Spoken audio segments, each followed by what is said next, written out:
This is Optimal Relationships Daily. Best Strategies to Help You Deal with Someone Who Plays the Victim. Part 1 by Sabrina of thebuddingoptimist.com. Hello, everybody, and welcome back. I am your host and narrator, Greg Audino, and this is where I read to you from some of the best blogs and books that teach us about the many facets of relationships. It's a great show for learning about how to interact with others, and today we'll be learning about how to interact specifically with those who feel as though they are victims of some kind. How can we empathize with them, help them, and still look after ourselves? We'll learn between today and tomorrow, as this is a long post and I'll be splitting it up over 2 episodes. So with that, let's start it off on part 1 and optimize your life.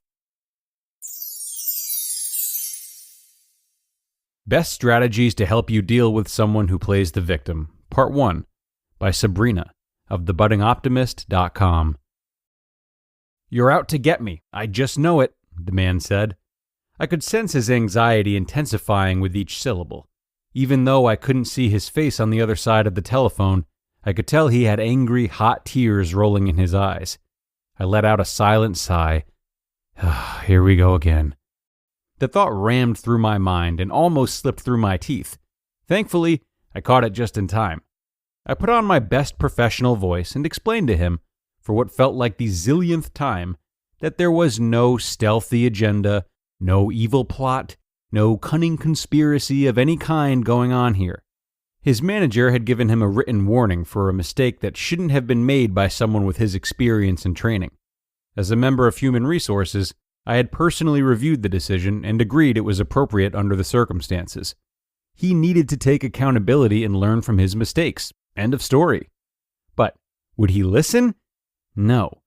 The belief that he had been the victim of a wicked, unjust, and shameful ploy against him was already deeply entrenched in his mind, and there was no way to dig it out.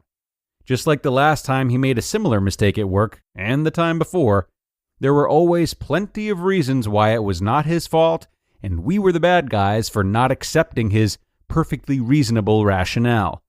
A few weeks later, he resigned.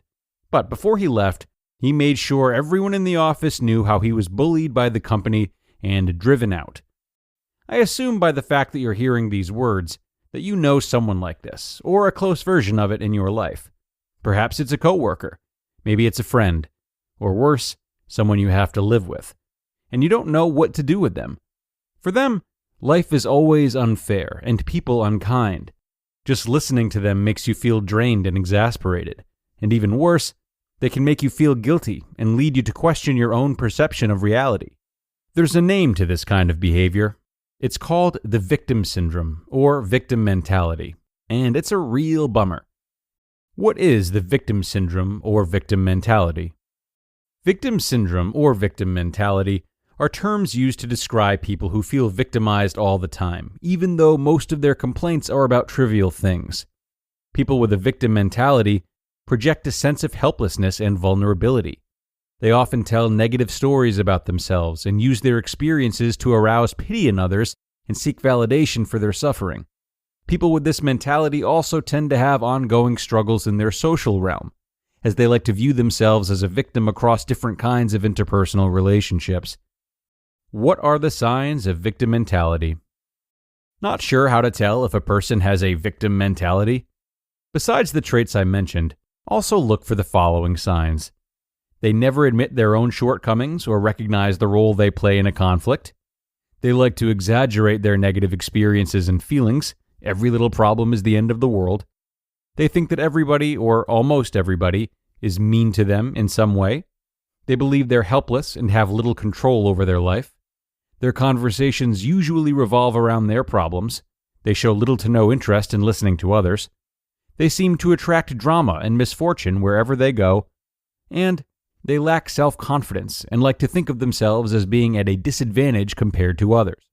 I've seen my fair share of people with these traits of victim mentality in both my personal and professional life, and I know how difficult it can be to work, live, socialize with them. They can easily suck you in, dampen your mood, and deplete your energy with their constant negativity. But the good news is, you don't have to let them. How do you deal with someone who plays the victim? 5 best strategies. Number 1. Help them look at the situation from another perspective.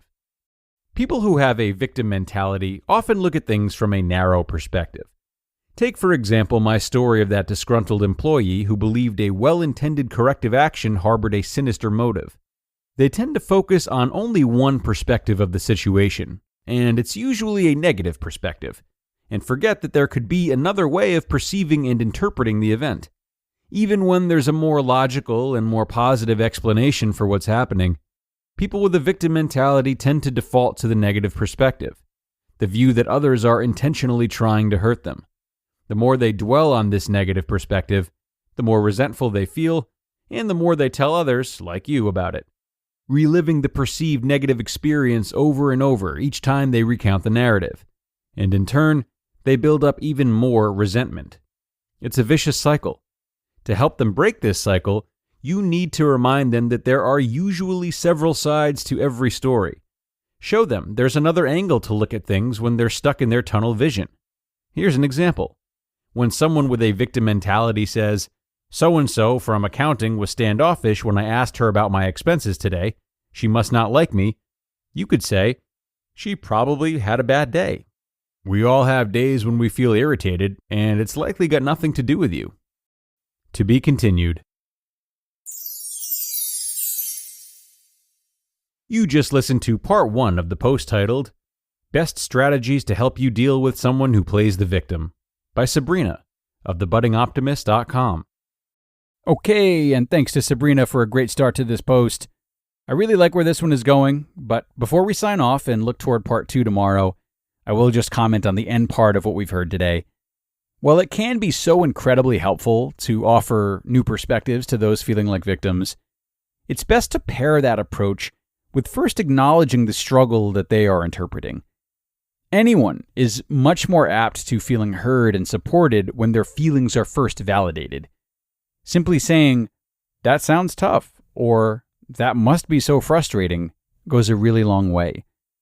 And once that bond is established, it becomes easier to entertain other ideas and to change the mindset and for you to really understand what they're going through. So, if you're looking to help someone who is feeling like a victim, remember to tend to what you're ultimately there to do, which I should hope is to be an ally.